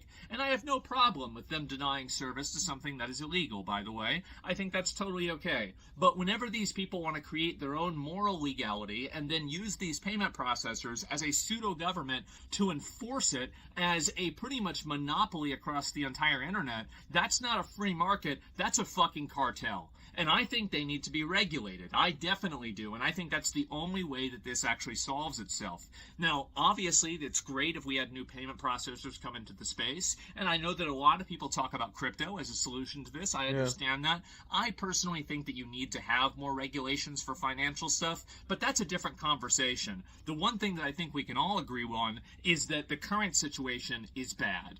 And anyway, so the issue that we have right now is that these payment processors are able to effectively limit our freedom of speech, limit our freedom of expression, tell us what we're allowed to see and what we're not allowed to see on the internet by denying service and refusing to do business with these different companies. Now, you might think that this is freedom of association, and to a certain degree you'd be right, but the problem is that it's not a free market. If it was a free market, you would have some companies that would be Anyway, that's basically like a lot of the things I wanted to really cover is the fact that we're exploiting rules and regulations. We have a trustworthy or a debatably trustworthy like kind of API import relating to rules and regulations from banks, networks, internet. I find this weird. Internet network providers. I guess they can also be a case scenario where they can shut off the DNS providing that link to Steam. So what are the main kind of routes to Steam? You need a website to host your stuff on. But in the end, even if you have a website and a server space, which anyone can just kind of make a hard drive a server, link it up to the internet, and have an actual like network, right? You can connect the IP address, your local IP, and then get yourself connected to that server. You just give people your IP, the port you connect to, and it'll automatically take it to the HTTP server if you make your connections through the router and through the firewalls and etc. So you can still have a website just with an IP address. However, URLs are nice. Steam.com or Steam powered, whatever. That name is attached to internet service providers. The internet service providers basically have a map of names, URL names, and then IP addresses to take you to. So the convenience of us typing in google.com versus typing 1111, that's a DNS server technically, but instead of having to type Google's direct IP address, is way better. And that's how your traffic gets driven by the fact that you can type with English the place you want to go instead of having to remember a phone number. This is why caller ID works great. This is why you have contacts on your phone. Your contacts have a name, and then you press the button to call the number. Your website has a name, and you type the website to go to the number. Same fucking shit. But we know that we don't like to remember these numbers, so it's nicer to do the human thing and make the names. Well, AT&T, T-Mobile, Spectrum, uh, Cloudfire, Cloud something, whatever. All of these things that we basically have as a internet service provider, they're the ones that manage, propagate, share, and basically expand the map of the internet. And if like you piss off T-Mobile or if you go to being a crowd collective shout, collective Karens over here.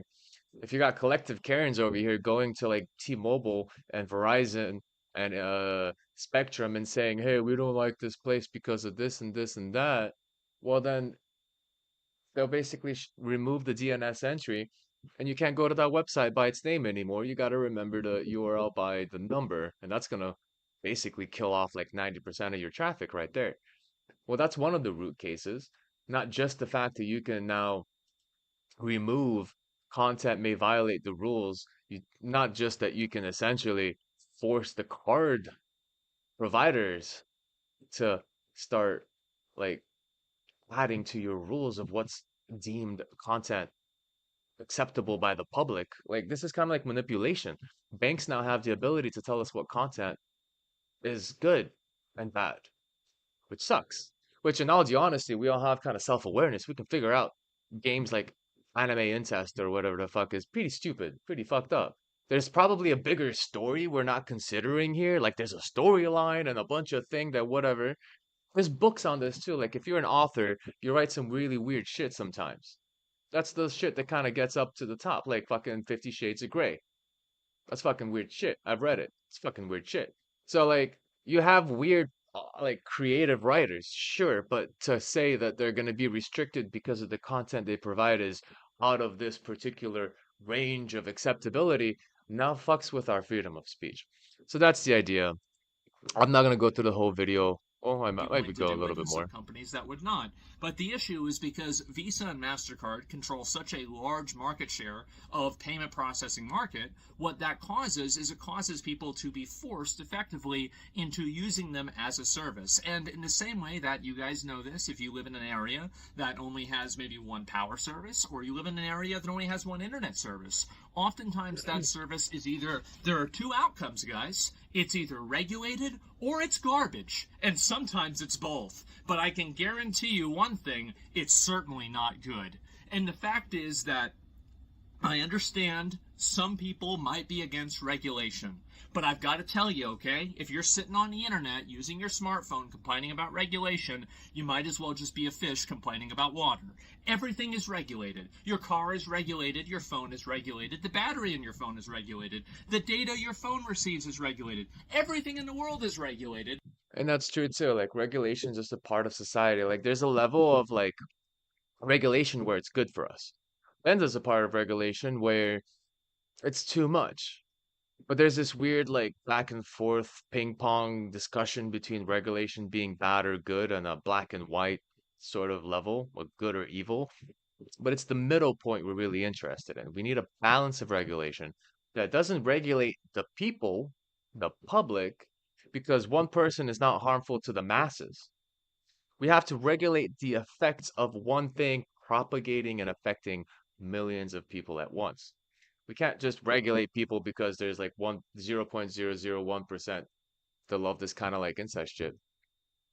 This is supposed to be US only, but it basically affects the entire world since digital storefronts don't have a sophisticated regional separation. Yes, Japan is pissed off about this. Yes, this is the problem. Instead of having to regulate a country by law, by going to the politicians and saying, hey, this should be illegal and doing it the proper way, but then them doing that will bring out another set of people that will say, hey, yeah, maybe you think it's illegal and shitty, we think it's shitty, but we don't think it's illegal because it's expression. We have America. We have this thing called freedom of expression, no matter how fucked up it is. Welcome to fucking America in the case scenario, right? So like that's kind of the concept is there's a lot of like, okay, well if we can't do it in the laws, what's another way we can cut that tie? What's a way we can grab them by the balls? Visa, MasterCard. We can grab them by the balls because that's where your fucking money comes from. The incentive to have this process. So you're looking at the case scenario where now not only is it going to affect Steam through like just the US, but they found a way to affect the whole world through one payment process or two, MasterCard too. So it's not a US only thing. Absolutely not. Hell no. And in fact, it's going to propagate in different ways because even in Italy, there was this guy that wanted to, I've wanted to do like emulation games and kind of like have these nostalgia streaming sessions for a long time. I've wanted to like play Sims on the Game Boy, fucking play Sonic Battle and stuff, but I've been always skeptical, like, cause what if that gets popular and like, what if then it gets noticed? And it did get noticed by this one guy buying these little Chinese knockoff emulators that had like these old ROMs in it. And guess what? He got fucking arrested in Italy. He got arrested. He got treated like a drug dealer, like a rapist, like the most fucking disgusting piece of shit criminal because he likes to play old school games retro. That's the kind of shit that it propagates to. It's not here yet. It's in Italy for some fucking reason, but that's where the spread, that's why it really needs to be taken seriously. Because it could be the fact that corporations that are linked with Visa and shit, they're going to continue this propagation. They're going to be like, okay, okay, corporations, all right, Nintendo, all right, we can talk with Visa now. We can say, hey, we don't want people to download ROMs, or if you start representing games that exist in the already existing market, even if it looks like is an alternative or like an indie game, like fucking Sonic EXE, fucking what is it called? Nightmare Fuel. Like if you make a Sonic EXE game, we're gonna fucking sue you or just remove the payment processing. That's could be the next step, right? We can't make parody games. Like this is like the biggest issue. The biggest issue is how far can they take this and just use the imagination and it'll get there. So this is one thing I saw recently. I haven't followed up too much on it, but Madam Savvy, and she made a pretty decent video. I think I'm gonna watch it. Yeah, I think we get But the we're idea that somehow supposed to think that, oh, wow, these billion-dollar companies that, by the way, how the fuck does a credit card company make money? Oh, that's right, by scamming stupid people who don't understand math out. which is 100% true. This is how credit cards make money. Your interest rate, let's go over some basics in interest rate, right? In the US is specifically, if I go to the general, what? Okay, if I go to TradingView and I want to figure out what the actual interest rates are, it depends on the timeline in which I want to have an interest rate exist for, how much time I'm going to borrow money for. So let's say I just want to borrow it for 2 years. You would go to the US 02Y and you'd say, okay, what's the general interest rate? It's about 4%. Okay. But you know what a credit card interest rate is? Because it's basically not a 2 year debt. They're not giving you 2 years to pay it off, that you're paying it on a monthly basis. So you're essentially reducing 2 years of time to a very small amount and propagating a what's that word? Compound interest effect. So this would be essentially the minimum government allowed interest rate. But you know what credit card interests are?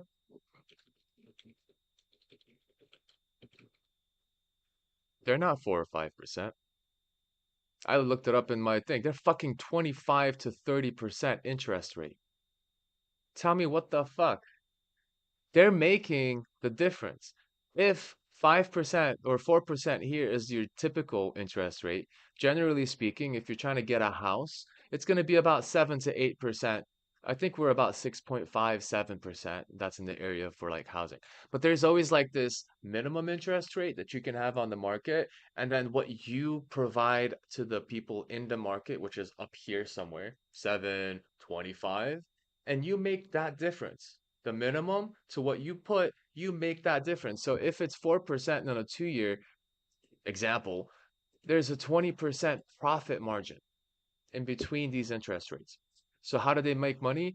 They basically feed off of the inability for people to understand how statistics and how finances work. This is why math is so fucking important. And I propagate this all the way through as far as I can through the world. You need to know math because if you don't know math, fucking more intelligent asshole people will fucking take advantage of you.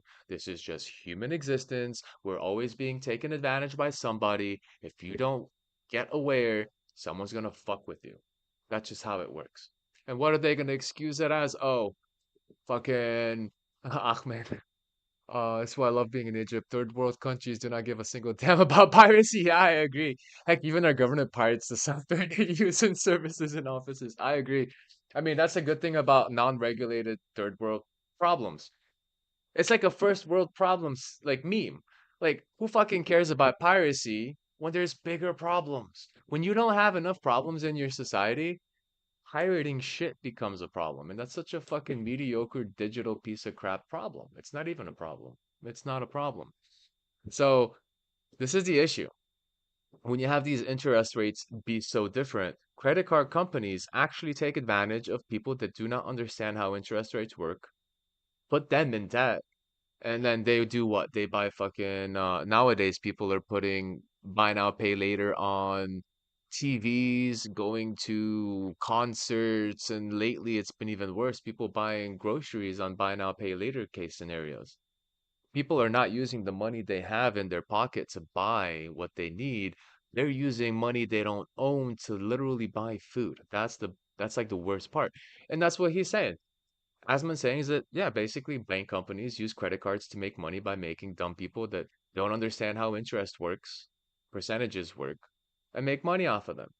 Like, yeah, you can buy your TV for 250 right now with just flat cash, or you can pay 50 bucks a month and then charge you 20% of 50, which is like 10 bucks. And then you're paying 250 plus another 100 later because of compound interest. So you're actually paying 350 for 6 months instead of just 250 right down, right in front. But a lot of people can't fucking do that anymore. Credit cards used to be a backup set of value.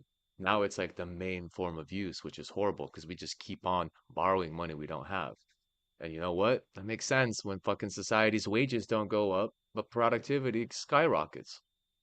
It is just a pretty fucked up thing. I can talk about the economics of things all the way through, all the way to the part that the rich people keep benefiting and the poor people keep staying poor.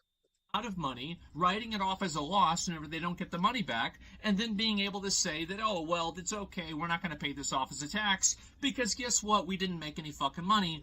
Yeah, yeah. They can basically use a backdoor in taxes where they can say, oh, this person owed us 5,000 bucks, but they couldn't pay it. So now we're down 5,000 because he couldn't pay it, and then you write it as a loss, and now you don't have to pay $5,000 of taxes.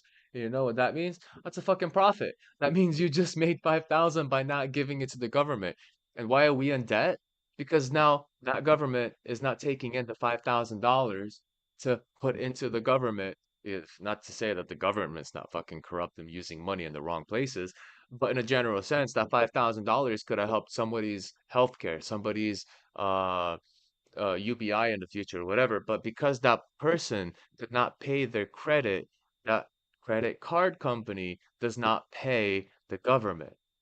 And then who's the benefactor? It's the fucking credit card company.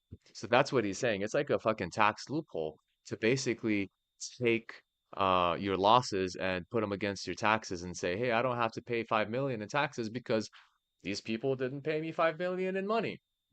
So I have a loss of 5 million. Government, give me my 5 million, which means basically don't tax me 5 million and keep the money. And then this is how corporations don't pay fucking taxes. Because we're signing contracts with massive interest rates to people that are financially illiterate. And so anyway, these companies exist as a parasite, okay? They are. They Absolutely. are a parasite. They steal money from people. They are awful. And anyway, now we have a situation that they are affecting our freedom of speech on the internet. They are affecting our freedom of expression on the internet wholesale. And Oops. it's only going to get worse because once these disgusting, fat, Fucking annoying, pieces of shit. fucking, just Karens Yeah. go and they realize, oh, it works one time, what do you think they're going to do? They're going to just say, oh, well, that's it. Well, I heard The View got canceled today, so after this, they're going to be fucking bored. So they're going to keep canceling and trying to bully these companies into doing even more things. Yep. And there's another not safe for work website. Yep. Oh, well, now there's another one. Oh, well, they shouldn't have to support porn. Yeah, they fucking should. The same as your internet provider should, the same as your electricity provider should, the same as your water provider should. Can you imagine if they decide to turn off your fucking water or your electricity because you're going to a porn website that they don't like? It's ridiculous. And so Okay. I think I know it's a stretch, and I know it's like mental gymnastics to compare credit card to water, but you have to realize just how embedded credit cards are now, right? And in a way, if you lose your card, if something happens, what happened? What's the first thing you think about? Oh shit, someone's gonna use my money, right? If you just go home and all of a sudden your card is not in your wallet anymore, what's the first thing that happens? You fucking start sweating and you got to call the bank to make a new card so somebody doesn't fucking start abusing your card, right? So there is a case for that. What happens when your water runs out? You start being dehydrated and you're like, oh fuck, I gotta get water. So in our society now, water, food, shelter all comes under the same bridge, but think about the fact that all of those are connected to your money, to your card. So yeah, like you're gonna start sweating as soon as money gets involved and something happens with the connection. So it's a first world fucking like trait statistic, but it's still now just not only just money. Like rich people say money is not everything. Hot people say looks is not about everything because they don't relate to the fact that people struggle every day to try and eat, to try and pay their health, to try and survive based on the society we've created for them, which is a monetary based society. So people that have money are going to say money's not everything. It's like they can brush it off and be like, oh yeah, don't worry, enjoy life. Enjoy life. Life is more important than money. Yeah, well, have you made the connection that life is kind of really, really fucking intertwined with money? Life means you might die because you don't have money. So how can you tell a person that life is more than money when money is the thing that keeps you fed, keeps a roof over your head, and keeps you healthy and helps you raise a family? Isn't that the kind of circle of life here? Like eating, shitting, having a place to shit, eating, shitting, reproducing, and caring. Like that's the fucking basics of life. Like literally basics of life. Eating, shitting, having a place to shit, uh reproducing and raising a family. But when you leave that to its kind of own structure, that all requires money. You can't do that without money. So, rich person will tell you that money is not everything when they're having a great time in life. And a hot, attractive person will tell you looks is not about everything. It's the character that you have to watch for. Yeah, well, you've never been criticized for being ugly, have you? Etc. So this is like a whole different kind of connection, but it's a societal issue. Think that we need to have a degree of accountability here. These companies enjoy a massive privilege in this market. They are effectively totally free to do whatever the fuck they want. And that is going to, unfortunately, negatively affect everybody else. And to be honest with you guys, how many of you know somebody who has credit card debt? It probably already has negatively affected people. Oh yeah, And so, anyway, my video, what I'm talking about right now, is that very I think important. we need to spread more awareness to this. More people need to know about this because if it doesn't stop here, it's going to keep going into politics. It's going to keep going into different worldviews. It's going to go into religious stuff. It's going to go into every single aspect that you can possibly imagine because these companies are gun shy and they're afraid of any degree of pushback. So the best thing that you can do, by the way, is if there's ever an instance where people are trying to push for a payment processor to not do something, these companies are afraid of pushback and they're afraid of backlash. That's what they're Mm. fundamentally afraid of. So if you want to make it to where they don't do these things and they don't make these changes, you have to be louder than these screeching banshee. And I want to kind of propagate on this. You don't have to be an American citizen to complain. You can be anywhere because Visa is everywhere. Visa is connected to every single country. So anyone around the world can talk to their local politicians or call their Visa support line. They exist everywhere and start fucking bitching about this. Because again, if nothing is gonna happen, they're just gonna say, hey, it looks like we just got our first step in the door without an issue. Now we can keep censoring things based on whatever we feel like it. Honestly, I feel like this collective shout is just um a decoy. This collective shout organization is a decoy for these payment processors to basically have the ability to test their power of how they can censor. Because they know everyone depends on these Visa and MasterCard corporations. Now they're testing to see, hey, if we have a decoy complain about something and oh we know these little Christian ladies over here they can complain about everything. They get called Karen online all the time, so they must be really good at complaining to the manager. So we're gonna poke them a little bit, or we're gonna ask them to complain to us about something happening on Steam. And then we're gonna say, oh, our hands are tied. they're complaining. We gotta do it because we want to satisfy our customers. And they're not even fucking customers. These Karens, these collective shout people, they're not buying games. They're a bunch of old women that have problems with fucking games. That's it. They can't objectively look at everything and they focus on one little detail and then say the whole game's about beating women when you can beat men, you can beat anything, or you cannot beat it at all. It's all up to the fucking person's perspective. You can be a decent human being. Grand Theft Auto, you can be a police officer or you can be a crook. That's the whole concept of emulation, simulation. You live a different storyline that's not your real life, so you don't have to be fucking an idiot and do it in real life. This is a canvas of exploration. Games are a canvas of exploration where people can yeah, Christian woman, right? Games are a canvas of exploration where people can experience life in a whole different method than they're currently living, so they don't have to guess about it. I don't know if you've ever thought about this. I don't know if everyone thinks like this. At one point when I started driving, um, just driving a regular car, I was driving. I was just thinking like just driving, but then I see cars coming through real quick, and I'm just thinking, I'm like, "Hmm, what would have happened if I just went into the other car?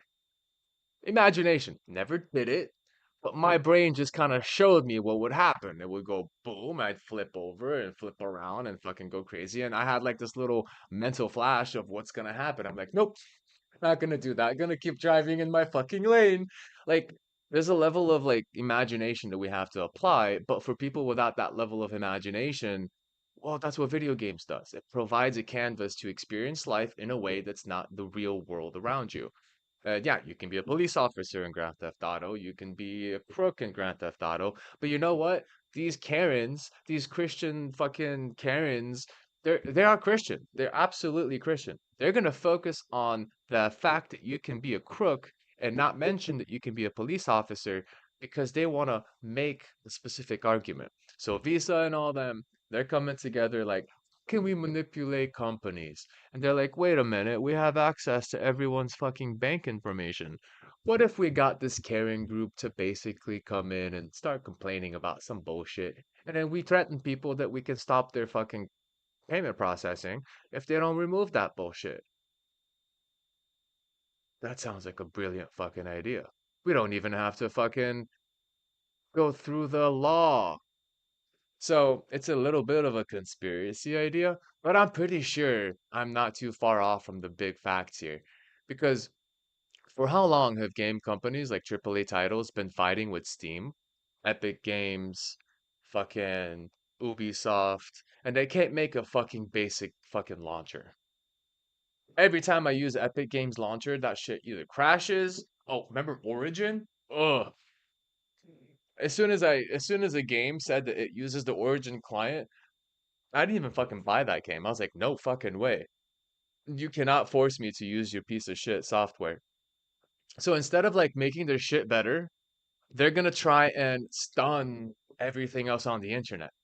They're gonna try and remove content from the Steam library, start slowly weakening it, start slowly discouraging people from accessing that library, and then expand it into some other format. Because again, they don't give a rat's ass about the content being banned. They don't give a fucking rat's ass about incest. They don't give a rat's ass about the fact that there's probably some games in there that portray rape. They don't care. Because if they did, they would have fucking discontinued any payment processing to Pornhub, to RedTube, and to every other fucking porn website on the map.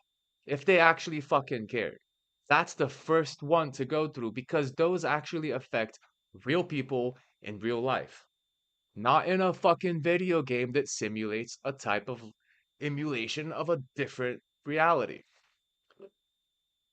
Ah, dude, I know. I mean, look, Christians can do what they like as long as they keep it to themselves. People of a religious incentive can keep it to themselves. I'm more spiritual than any sort of religion because religion has to have a group mentality behind it. I'm spiritual to the fact that there is a bigger something, whether it's a quantum mechanical being that we don't understand in a different dimension of a multiverse, or we call it God, whatever the fuck, or God is aliens that created us. I don't fucking know. But I do recognize that we're not just fucking random little biological beings that exist, right? And if we didn't happen from a random case scenario, there could be other beings too that exist. Who the fuck knows? But in the case of that, I will believe things like karma, because karma is a case of word of mouth. You act like a motherfucking dick to somebody, that word of mouth is gonna keep moving, and then people will start like putting you as a piece of shit human being, right? Wait, wait, baby boy, and basically treat you like shit because you were treating others like shit. So karma has a realistic aspect to it, and it has a spiritual aspect to it. I consider myself quantum Buddhist, if anything. I kind of see a connection between quantum mechanics, the way we see vibrating energies and vibrating strings, and the double slit experiment. That's a really good experiment. It kind of shows you reality really does bend to the perception that you give it. And Buddhism and chakras, the general energy that vibrates life. So, like vibration of quantum strings to the vibration of chakras, it's almost like having like this sort of creative brain side, like in Buddhism, and then this super analytical logic side in quantum mechanics. We're always in that fight between creativity and logic. Some people that are very logical cannot be too creative. Some people that are super creative are limited on logic. So there's like two explanations that give the same idea. Shit fucking vibrates, whether you call them chakras or quantum strings. So like I consider myself quantum Buddhist only on that basis. But does that define any particular like religious morals and shit like that? No. I still believe in the general sense of selective, what is it? Uh Something selection, natural selection, the case for just existence being as simple as it is and we overcomplicate everything. But also that human beings work in communities, not super civilizations, like super fucking cities and shit like that. My point is that I see a drastic difference between the celibate, peaceful Christianity I see here and the American Christianity that's all about Trump and MAGA. No, no, no. You're so right. There's always the extremes. That's the problem, right?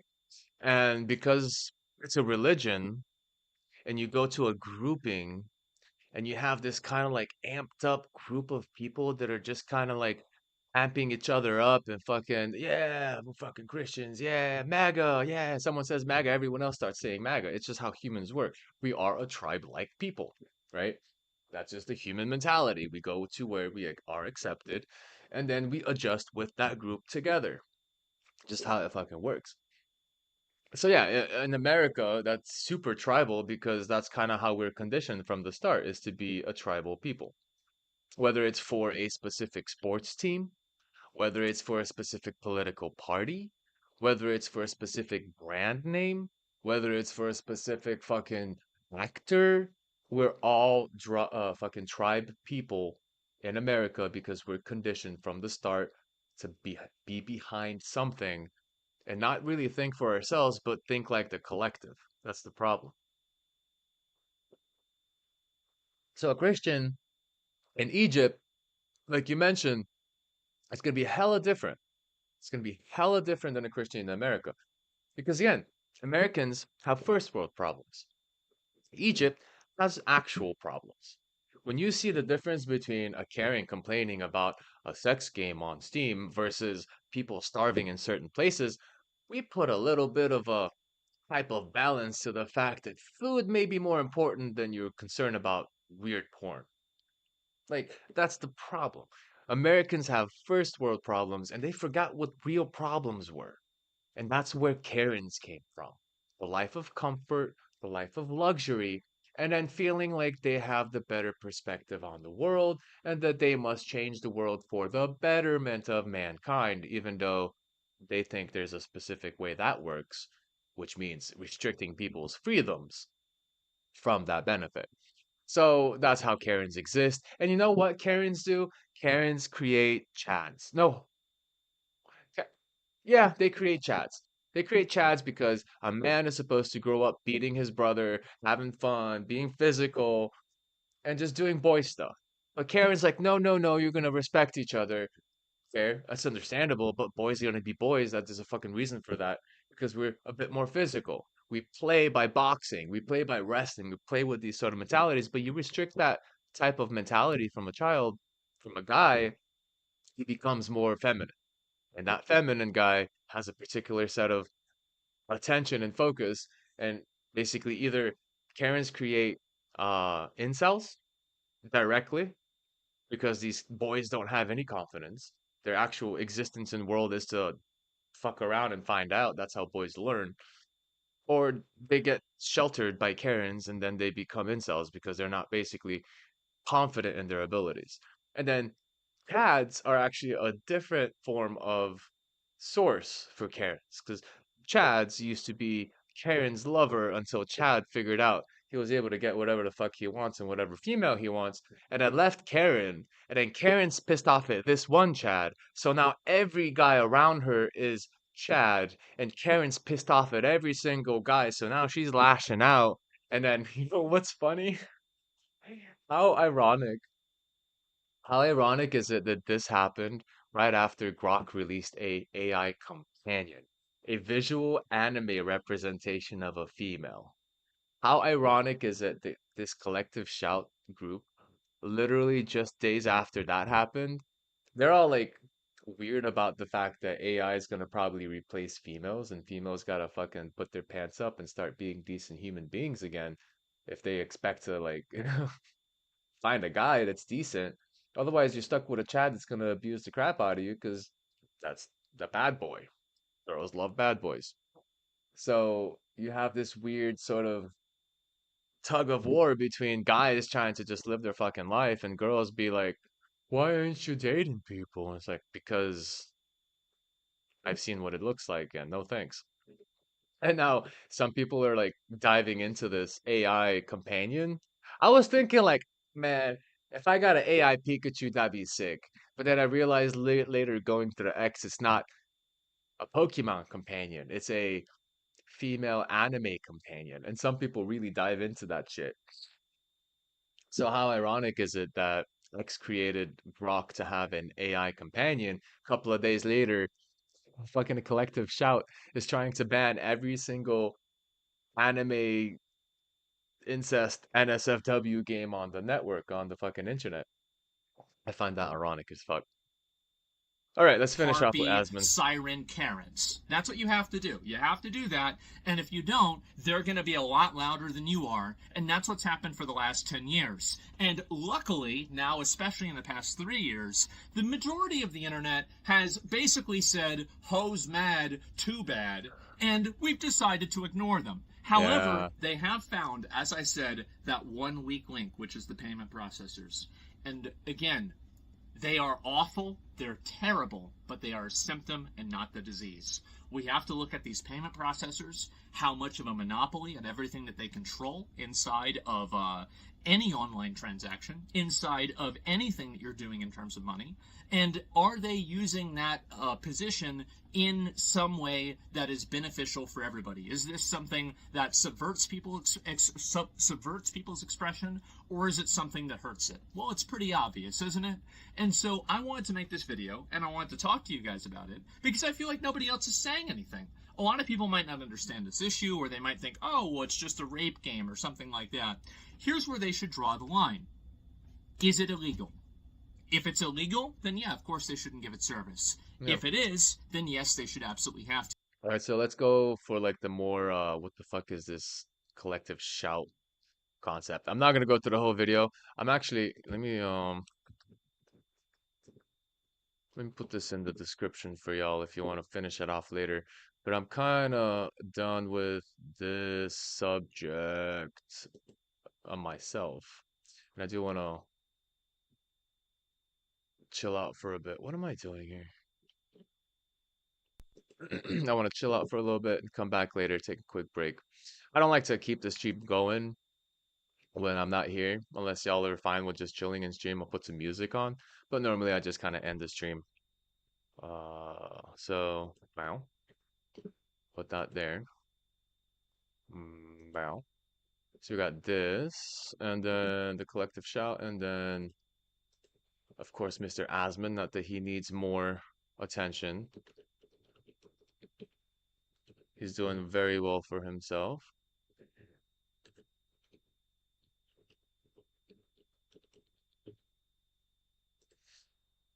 But let's figure out what the fuck's going on with this. War without first understanding your enemy. And in this video, I will be laying Collective Shout bare for all to see, showing you all their words, their beliefs, and their history.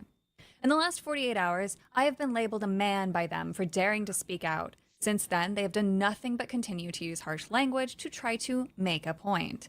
They deem everyone questioning them porn addicts, pedophiles, or worse, all while presenting all anime as childlike to gear up for their next major crusade.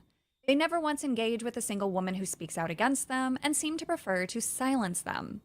We start this with their website, a brief overview. They claim to be against the sexualization and exploitation of women and girls, but their focus lies in controlling businesses, walking a fine line between attacking women directly while shaming businesses for selling products that women refuse to stop buying. They've taken glory in targeting Grand Theft Auto back in 2015. They targeted Detroit Become Human, Sword Art Online, and other games in anime. But they did a lot more than just that. Halloween costume is a bit too sexy. They want it gone. Wine bar getting a little saucy with an ad? Banned. Bookstore selling raunchy works of fiction, mostly by women for women? Bad. Lol. Playboy raising money for breast cancer charities? Hella bad. This is how you know, like, this is Christians. Because there are females that will buy a lot of these things you're about to see, like, breast cancer awareness, certain books that have like erotic things. Because no guy is gonna buy a book because of the erotic text. We watch magazines. Guys are very direct, physical, and visual. Females are very in their mind, want to imagine the things that are happening and then being involved. So females will go into the novelty of a novel because they can read and they can create their own story. Guys aren't very imaginative. We're very logical. We want to get stuff done. We want to draw the lines to get to our point A to point B. We'll figure out how to get there, no problem. But a female will take her time, understand, expand, imagine, right? Two different types of characters that we seem to forget exist as far as the masculinity and the femininity of the two sides of this fucking race, this not race, this species, right? So, because of these two aspects, girls read these novels because they help them imagine all of these sort of events that happen. They use their imagination and that stimulates them. Guys, we don't read this kind of shit. So, when you have this Christian person coming in saying, "Oh, we're not gonna sell these books because they're too R-rated for you." Well, those are actually products that are female focused. They're not being in any way represented. Like 50 Shades of Grey was a basic sort of like a soft porn version of rape, but not really rape because she was cool with it, but it was consensual, but it was mentally stimulating for her to consider it wasn't consensual. And they had all these chains and fucking all this shit that what is it, BSD or B whatever the fuck. Anyway, I'm not gonna go through the details of that. But basically that's what stimulates the mind of a female. The guy just fucking sees a naked woman and he's like, yeah, and fucking that's how it works. Fucking mind blown. It's Bakery that way. using a cheeky slogan that is fun? Oh, this is hell on earth for these people. Lip gloss companies associating with the sensual themes, the devil might as well be gazing right at you. They even present a full grown woman as a tween or girl instead of the woman that she is in order to shame a clothing company for such imagery. They have a treasure trove of misrepresentations and claims of sending angry emails, but I can't find a single mention of actually helping rape or abuse victims. Who is Melinda Tankard Reist, the founder of Collective Shout? A woman with a journalism degree who somehow ended up as a bioethics advisor for a senator, Melinda is actually hated among feminists because she seems to not understand the word. A misandrist in her presentation and actions, she is both deeply pro-life and pro-woman by claim, however has no issue banning things women actually want. This is where the Christian woman comes out. The Christian lady. Pro life, pro trafficking. No. Da, da, da, da, da, da, da. Basically, it's the definition of a Christian lady. The things that she is essentially working for is censorship for a specific set of perspectives, and those perspectives are in form of, hey, Christianity doesn't like us to have these things, so we can't have them. It's against God. And then that's how that works. First world problems initiate. Do.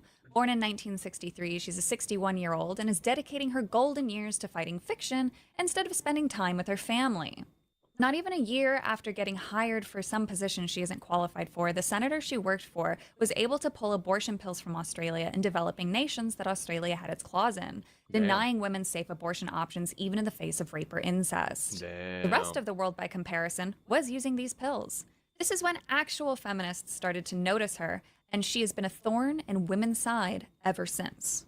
In 2012, Melinda threatened to sue a blogger, Jennifer Wilson, for daring to speak against her. In a very tame blog post, Jennifer calls out Collective Shout for essentially slut shaming by proxy and Damn. denying women agency to choose. This notion is important for Some people later, make and this their Jennifer career questions the and they group just and cannot how stop. they operate. How Collective Shout shames women and girls. It's with some amusement that I note Melinda Tankard Reist's Collective Shout claims that they are not slut-shaming women and girls who want, buy, and wear clothing that the organization considers sexualizes them. They are not, they claim, targeting women and girls who wear the clothes. Rather, they are attacking the retailers who sell them. I suppose they are slutty retail shamers. If they attack retailers who sell the clothes of which they so strongly disapprove, they cannot help but slut-shame the women who freely choose to buy and wear them. They are telling women and girls that the clothes sexualize them, that is, makes them look like tramps and sluts available for male use and abuse.